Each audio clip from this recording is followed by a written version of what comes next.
الاخلاص. کیا مطلب الاخلاص؟ اخلاص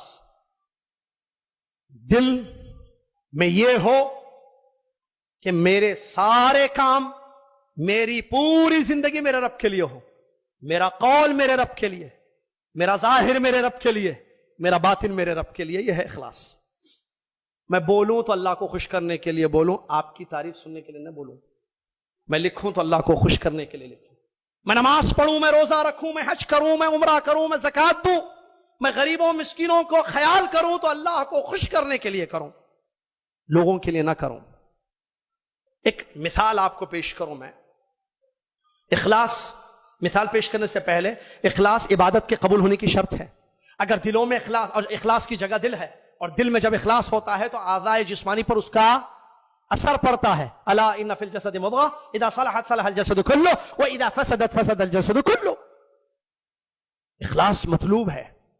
فاعبد اللہ مخلصا له الدین. اللہ نے اپنے نبی کو اخلاص کا حکم دیا صلی اللہ علیہ وسلم. اللہ تبارک و تعالی نے ہم لوگوں کو اخلاص کا حکم دیا. اللہ نے فرمایا الا للہ الدین الخالص.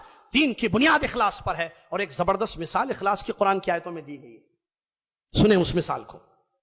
کیا اللہ تبارک و تعالی فرماتا ہے، قرآن کی آیت ہے کہ خلاصہ کر دوں کہ وقت ختم ہو رہا ہے، بات کو سمیٹوں میں.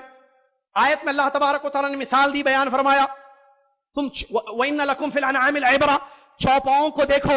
چوپائے بکریاں، اونٹ وغیرہ، ان کو دیکھو، ان میں تمہارے لیے عبرت ہے. ہم ان سے تم کو دودھ پلاتے ہیں، اور یہ جو دودھ نکلتا ہے ان جانوروں سے گوبر اور خون کے بیچ میں سے نکلتا ہے. من بین دم و فرث لبنا خالصا. خالص دودھ اللہ بغیر ملایا ہوا، نہ اس میں گوبر کی بدبو نہ خون کی آمیزش ہوتی ہے. تازہ فریش وائٹ دودھ جانور سے نکلتا ہے. اللہ تم کو یہ رزق دیتا ہے جو اللہ بغیر ملایا ہوا. جسم میں جانور کے خون ہوتا ہے، معلوم ہے، جسم کے جانور کے جسم میں گوبر بھی ہوتا ہے. اللہ کہتا ہے من بین دم و فرث لبنا خالصا. تم دیکھو خون اور گوبر، من بین دم و فرث، خون اور گوبر کے بیچ میں سے ہم خالص دودھ تمہیں نکال کر پلاتے ہیں. جو رب خالص دودھ ہمیں دیتا ہے وہ چاہتا ہے کہ خالص عبادت ہم اس کی کریں. ایک مرتبہ کا واقعہ ہے، ہمارے سلف میں اخلاص کا کیا عالم تھا. امام سفیان ثوری رحمت اللہ علیہ، امام فضیل ابن عیاض رحمت اللہ علیہ، دونوں بیٹھے تھے. وقت کے ائمہ گزرے ہیں، علماء گزرے ہیں، بیٹھے تھے. کہا دین کی فکر تھی. امام فضیل رحمت اللہ علیہ، امام سفیان رحمت اللہ نے کہا اے فضیل، کچھ دین کی بات جو تمہارے پاس سب سے اچھی ہے، کوئی دین کی بات مجھے بتاؤ، اور میں تمہیں میرے نزدیک سب سے اچھی بات ہے دین کی وہ میں تمہیں بتاؤں گا.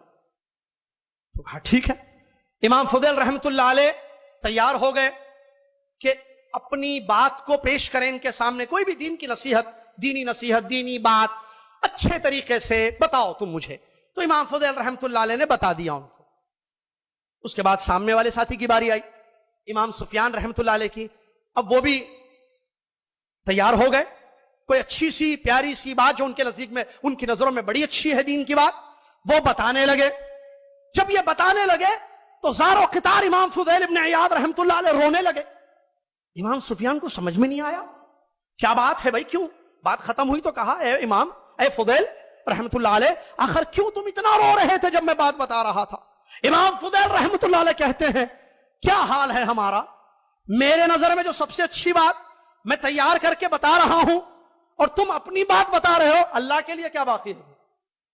میری نظر میں نے اپنے آپ کو خوش کرنے کے لیے کیا، تم نے اپنے آپ کو خوش کرنے کے لیے کیا، اللہ کے لیے کیا ہے؟ ماذا بقی للہ. امام فضیل رحمت اللہ علیہ.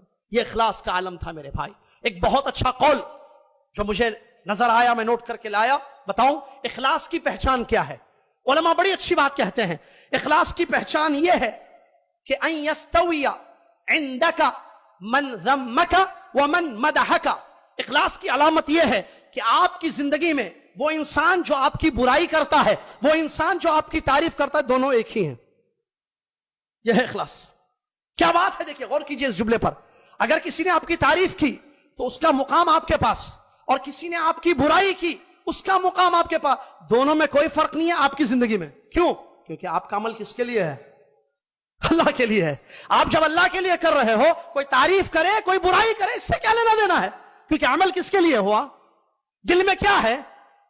اخلاص ہے. جب اخلاص ہے اللہ کے پاس اجر چاہیے تو پھر تعریف ہو یا برائی ہو، مدح ہو یا ذم ہو، اس سے آپ کی زندگی میں کوئی فرق نہیں پڑنا چاہیے. اللہ ایسے اخلاص کی ہمیں توفیق عطا فرمائے.